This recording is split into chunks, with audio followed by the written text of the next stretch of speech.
everybody has a choice of the life they want. I'm going to share a bit about me, my dreams, my aspirations, the life I've been building. Now, some people will say, you shouldn't talk about that. It can hold you back. And I do things different. I'm very transparent. I am spiritual. I get an awful lot of signs in my life. And one of those signs is some people are curious how you've managed to sort of achieve what you've achieved and overcome what you've overcome. But the thing is, I've shared that whole journey. So it's a bit silly if people are curious, but they haven't listened. I've shared every stage of it. I showed my vulnerability, my highs and my lows. Now, I mean, I live life in a very different way, I think, to the average person. I'm not influenced, I'm not swayed by other people's lifestyles. I'm more focused on sort of living an authentic life, a life that brings me fulfillment. And it doesn't, and I recognized quite early on that wasn't necessarily the same as chasing money, because I recognize that that was the fool's gold. If you can make money doing something you love, then that's absolutely beautiful.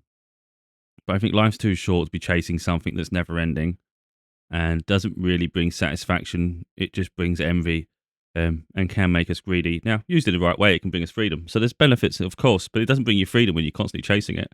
Because you look at people all the time, they look like they sort of wear themselves to death in the pursuit of acquiring more and more. So you look at people and think, where are you actually having fun and fulfillment? Like, where are you actually relaxed?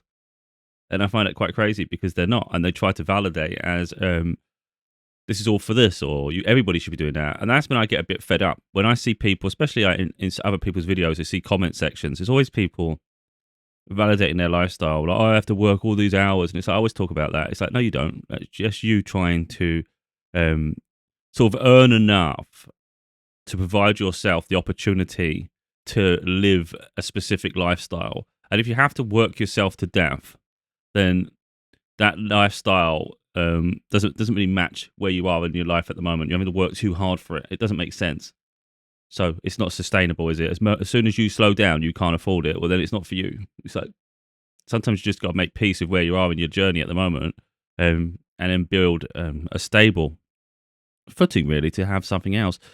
Um, so where I see, like, for me personally, I'm more aware of myself every day.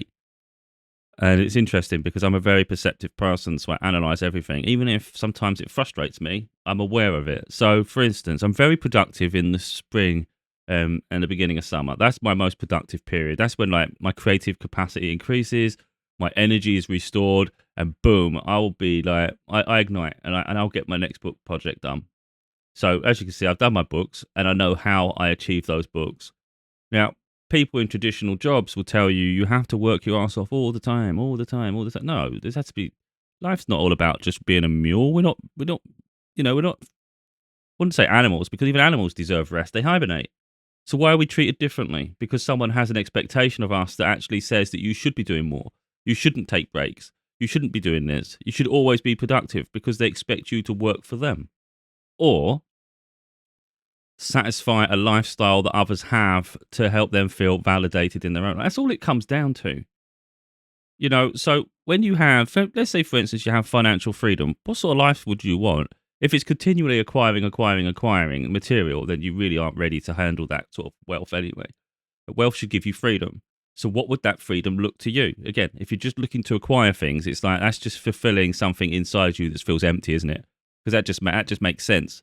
If you're constantly feeding something, it's like why can't you stop? That's unhealthy. Um, so traveling, seeing the world, I think that's beautiful too. But like I've just said, with me, I'm productive certain periods of the year and other periods of the year, and I've been like this my whole life, and I've never fit in. It's always been a bit of bashing my head against a wall sort of thing. In the winter, I like to hibernate. You won't see me out and about much. There'll be about 5 months a year where I'm like internal. Like I will barely leave the house. Like, and I make peace with that. Other people think it's weird, but I like my own company anyway. So traditional jobs, they become a real slog for me in the winter months. It's hard because the waking up early, all those sort of things, and the expectations don't fit with me because it's like that's my time to sort of like go internal. But everybody else will tell you that you should be doing this, you should be doing that, and it's like But why when everything in my body is telling me otherwise?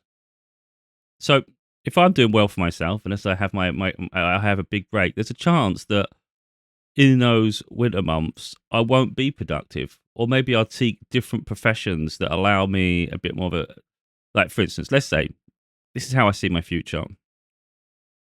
Now, it won't always work out exactly how we envisage, of course. I see myself creating a podcast where it could be really successful. I'm already doing my books, and there'll always be books, by extension, audio books.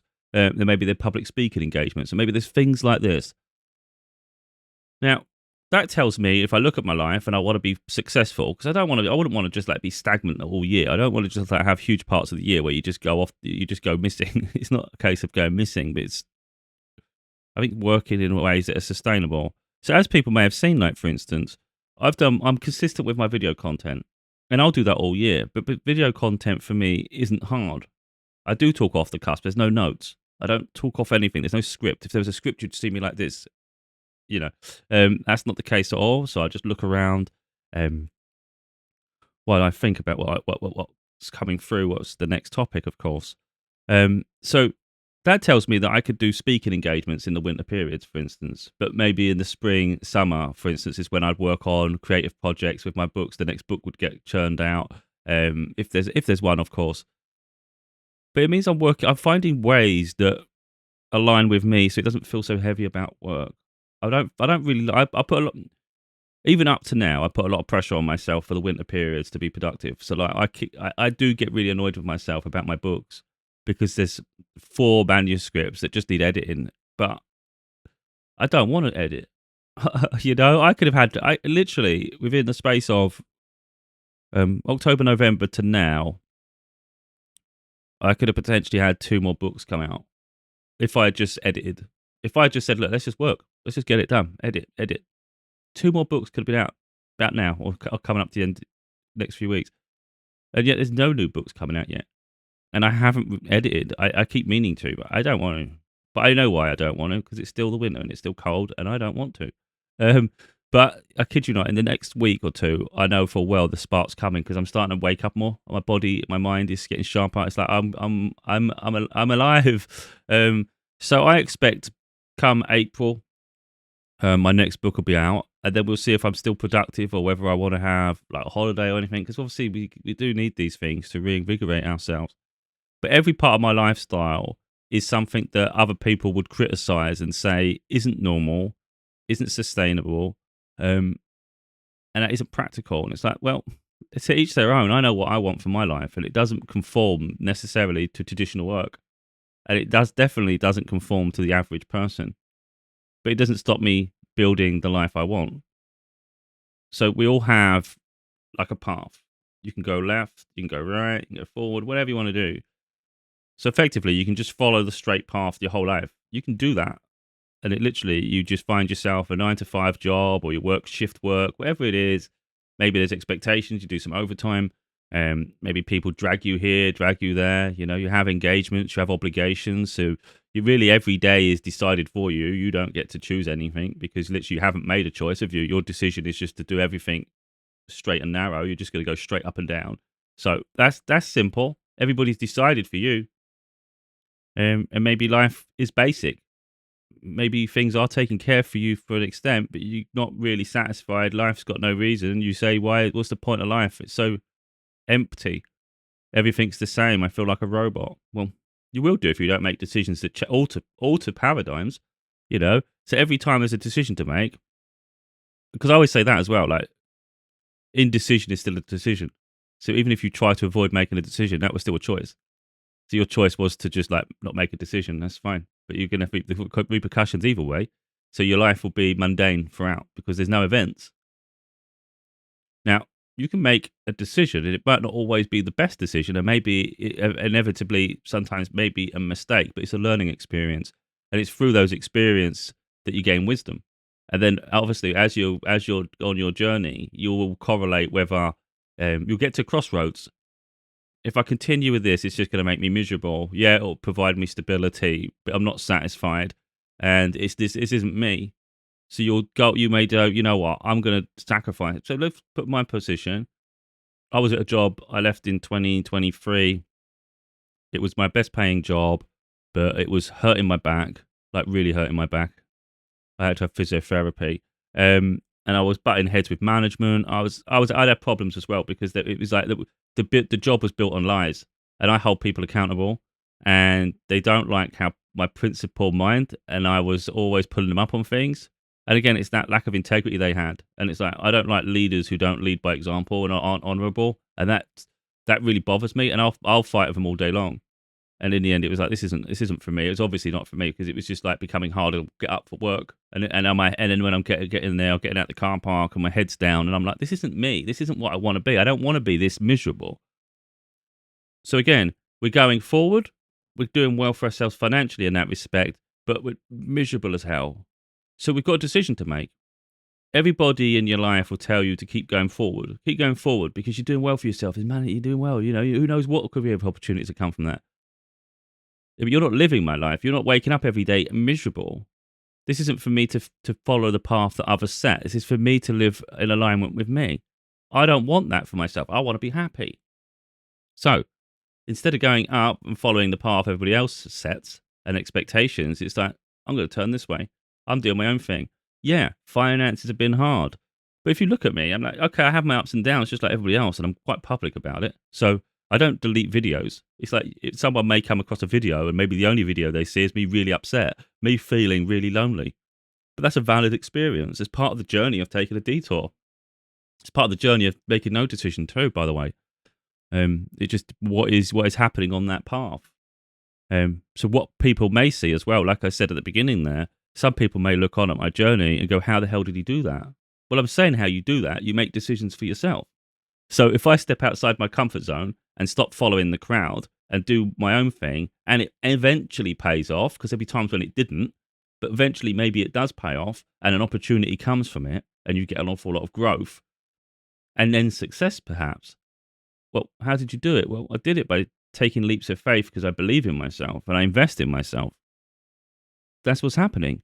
So you look at my journey, the average person wouldn't believe in any of it, especially when you write your first book. Oh, that's never going to work. Well, I've done 6 now. I'm guaranteed another one this year because the manuscript's already there. They're just in editing.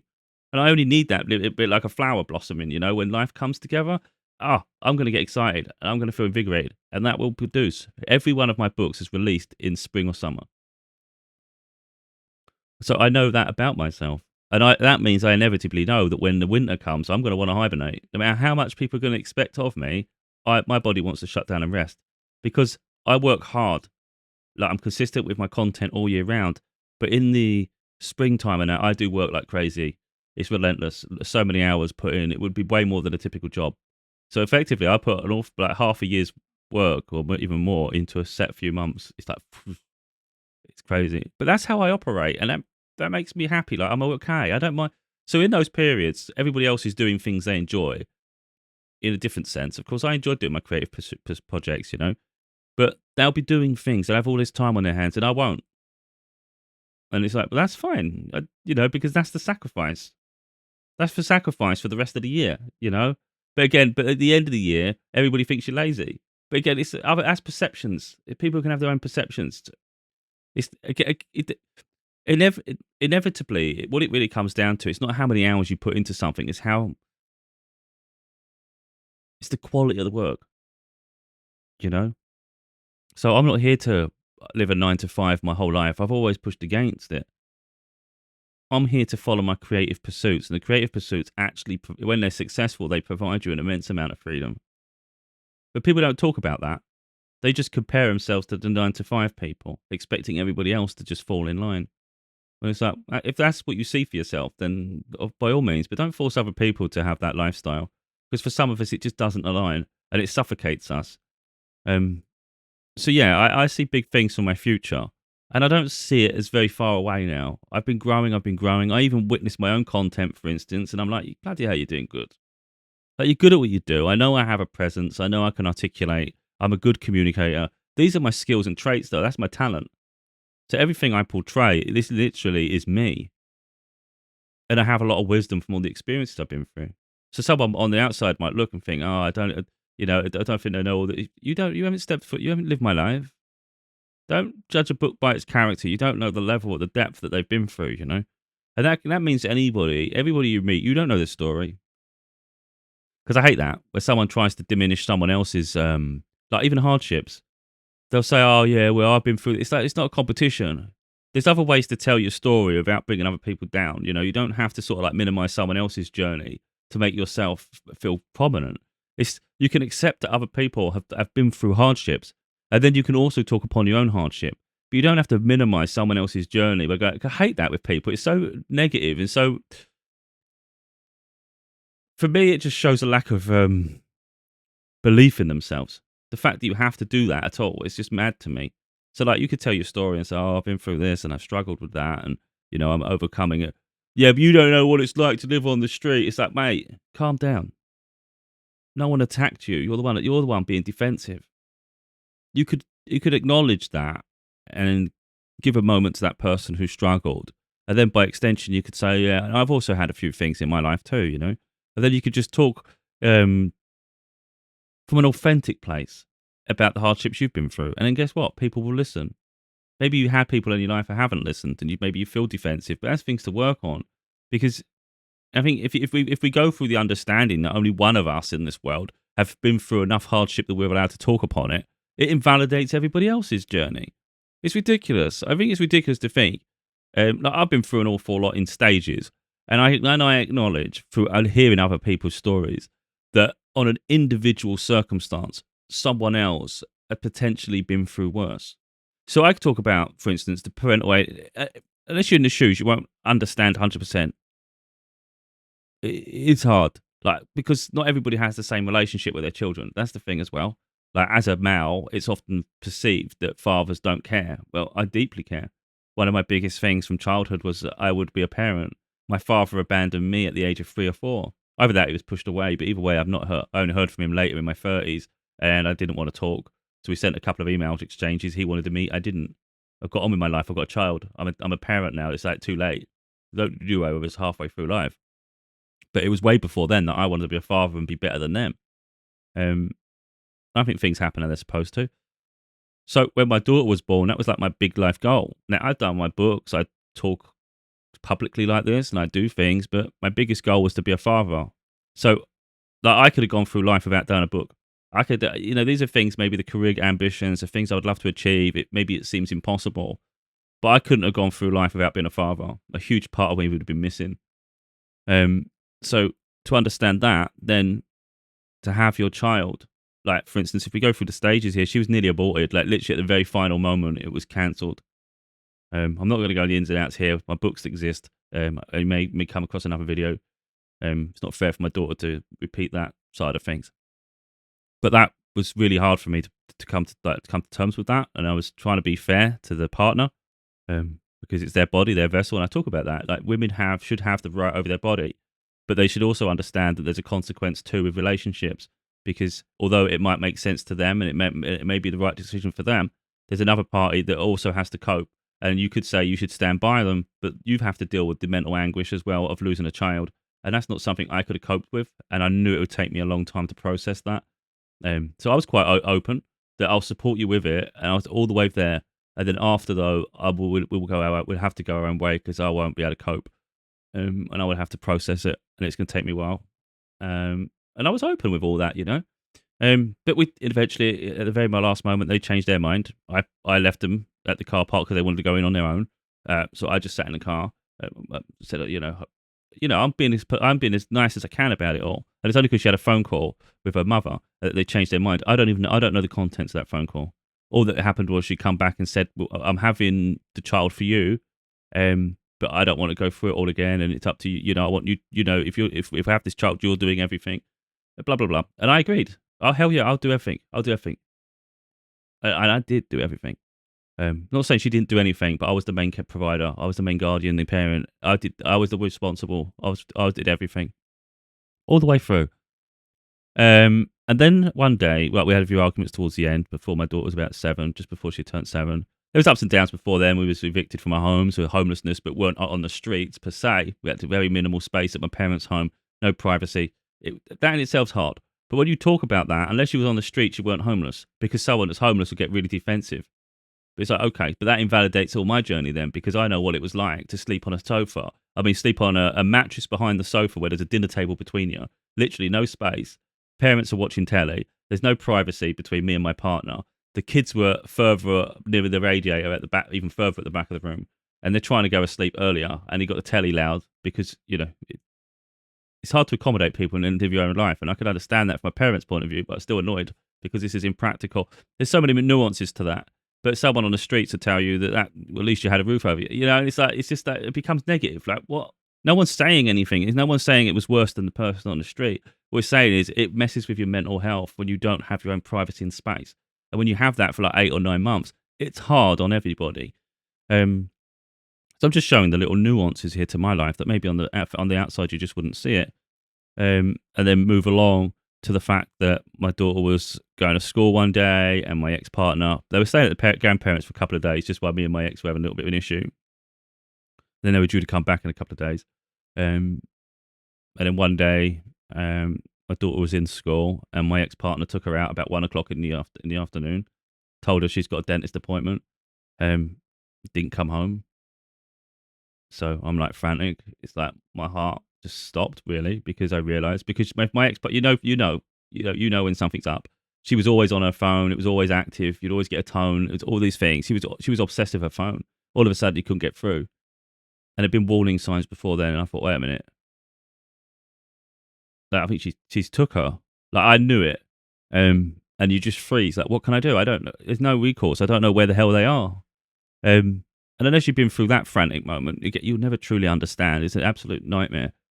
Like, I'm more peaceful now, and you can probably see that in me. This wouldn't have been the version that existed then.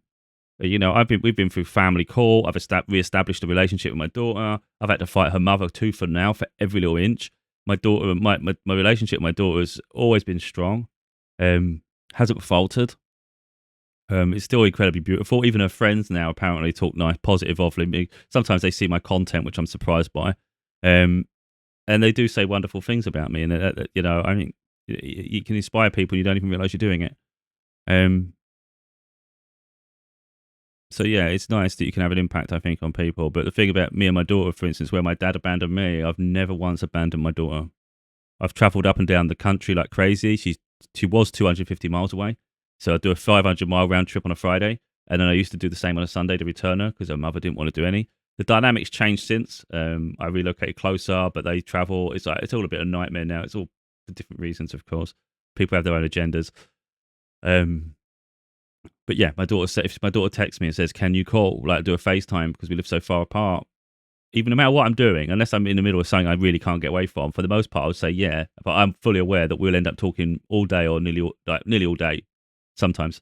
Like, I'm always there for her. Whenever she needs me, I'm there. I'm consistent because I know she needs that as well. I need that for me as well because I absolutely adore her. But I also know that she needs that support. Otherwise, her life would be incredibly chaotic based on the decisions other people have made in her life. But even with all that, I'm aware that some people, for instance, they go like my daughter, for instance. I can only share my experience. What other people have experienced has been a different version of that story. For instance, my daughter was the one taken from school on the precursor that she was going to the dentist. She was ripped away from her father. She was told an awful lot of lies about me. One of the lies, because when we finally saw each other after months, which her mother was trying to prevent, because I know she didn't want the truth coming out. One of the lies was that I smashed our home up. I'm violent and I'm unhinged, and it's dangerous for her to be around me, or at the very least for her to be at my home. That's the lies my daughter was told. And I was like, well, that's not the case. I've never damaged anything. The house is fine. I even had photos, and I was like, "This is how you left it. This is exactly how you left it. Like, what is she talking? There's no truth to that." And it was really trying to. It was eradicating all the lies that had been spread, the propaganda, if you like. So my daughter has had a different experience of that. And then there's times when she's like, I don't want to say too much, but she's cried at school, she's cried at home, she's cried to me that she wants to come home, she wants to live with me. We've been through court, told the court. But unfortunately, courts are not always fair. They're quite biased. They would argue that the arguments really are that she's too young to decide what she wants, to know the consequences. If she's been like relocated for long enough, it's a hardship to make them leave again. When I was like, well, she's only returning home. It doesn't make sense. It's not a hardship. And then the other argument was it would be too traumatic for her to live back at the home that won't be the same as she left it. All these little things. You're like, this is so ridiculous. You're talking nonsense. Even to this day, she wants to return home. But now she's nearly 15, so it's actually more sensible to finish school and then decide what you want to do. And of course, then you have relationships, friendships. We'll see how it develops. Um, but she's gained a lot of wisdom through everything she's been through. You know, she's very strong and rounded, but she still has, I think, a lot of life to unravel in her mind and figure it all out. Because she hasn't had a chance to just sit still, really, in a peaceful environment. But no, I think she's strong and resilient. But again, we could argue all these situations, and her experience would be different to mine, of course, because she was in a refuge. I haven't been in a refuge. Um, do you know what I mean? Like, you can have the same journey, but it can still be a different experience. So, like, I've been very alone for huge parts of my journey because I don't jump into relationships. Most people around me haven't supported my journey because everybody expects you to follow them all the time. They expect you to live their life, and it's like, no, my priority is my daughter. So I'll put everything on the line for her. I'll leave jobs to make sure I'm available for her. You know, I'll leave jobs for other reasons too. But I will stand. I will never be. I'll always be there for her. I'd never let anyone tell me you can't. That's one thing. Um, so from my point of view, I've been very alone for large periods of this journey. So that's from 2017 all the way up to now. So we're like 8 years in. You know, it's a lot of time being alone. But if you look at me, I am knowledgeable because I've transmuted all of that pain. But if you go on the other side of that, I'm lonely alone. My daughter is alone in an environment surrounded by people. And I think sometimes that's even worse. So sometimes I feel it's worse for me because you don't have company. But sometimes I think, wait a minute, it's worse to be in the company of those that you don't really like or you can't trust. I'm not saying she hates her parent, but I know the dynamic. It's not as healthy as it is with me, and that's just honest. That's just how it is. So I think it's hard to be in a situation like that where you don't have freedom. I have freedom in my life, and I think that's something that sometimes I take for granted. But I've established that freedom for myself. Now, I could say all that, and someone could say, "Oh, yeah, but you don't know what it's like to go through." Again, I understand that because you could have someone who's in care, and they have zero freedom. They're caged. They're all these things. They're being abused, and it's all these things. And I can understand how that is even more traumatic.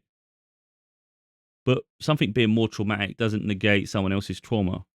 Um, and really, it's all these life lessons that really build our character, and it shows us really what is the life you want because we've tried it this way. We've tried it that way. That didn't work out. I don't want that. And I think when you've had enough chaos in your life, you recognize where you don't want to. I say this a lot is the fact that a lot, especially when you're younger, you might not know what you want, but you soon find out what you don't want. And I think that's the more important part. What don't you want? And I think once you start establishing that, it starts to gravitate you towards what you do want. And that's the only way you're going to figure out what you want for the most part is figuring out all the things you don't. And that's a whole process, of course. It'll be the people we meet. It'll be the situations we find ourselves. It'll be places we work.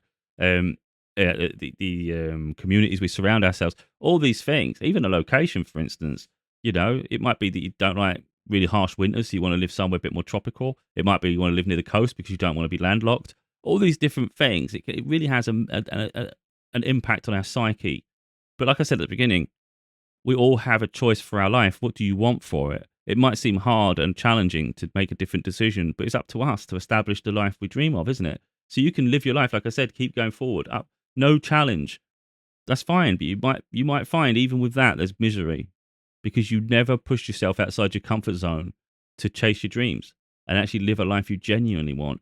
So sometimes you're gonna have to take these detours, and they're not always going to work out. Of course, you can't guarantee that. But at least every single one helps build. It's like a tree.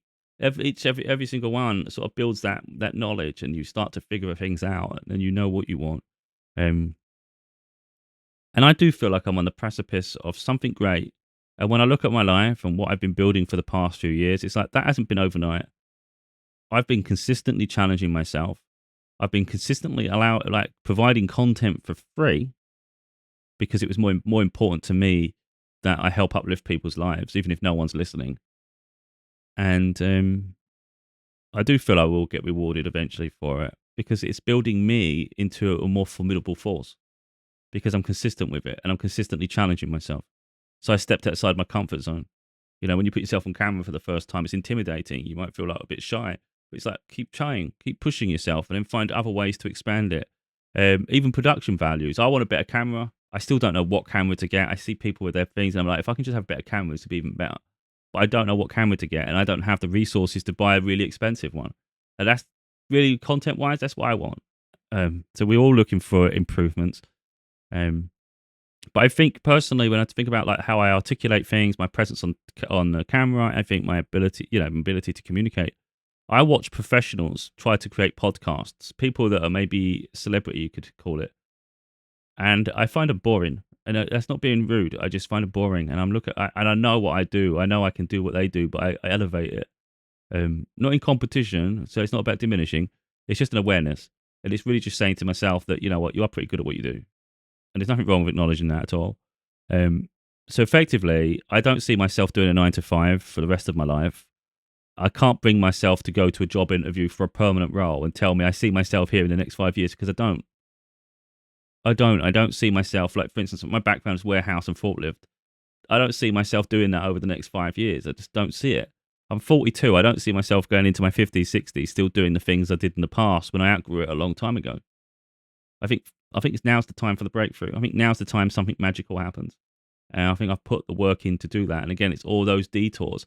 So when someone thinks, well, how did you achieve that? Well, I didn't take the easy path, did I? I've challenged myself all the time. And I'll take that leap of faith. And it's always at the expense of money. But money is the one thing that's like least important. But too many people make it the most important. So when you make it the most important, you forgo your freedom in your life for the most part. Because that chase forces you to conform and live a life that maybe isn't in alignment with you. And some people, it consumes them so much. Because a lot of time, sometimes it's about the fact that you managed to acquire it and it was maybe seemed impossible. So now that you have acquired it, you're terrified of letting it go. There's an attachment issue. But again, it's like, by doing that, you forgo the rest of your life. So like I said, you get people that just validate their lifestyle. And then because they're having so much hardship to acquire that money, they think everybody else should experience hardship. So you should forgo your family. You should forgo experiences. You should forgo holidays. It's like, no. That's your life. The rest of us want to be happy. And I think that's the argument. You can, when you do something you love and are successful from it, of course, it's like happiness and money can go hand in hand. It's beautiful. But sometimes you do have to decide, do you want money or do you want happiness?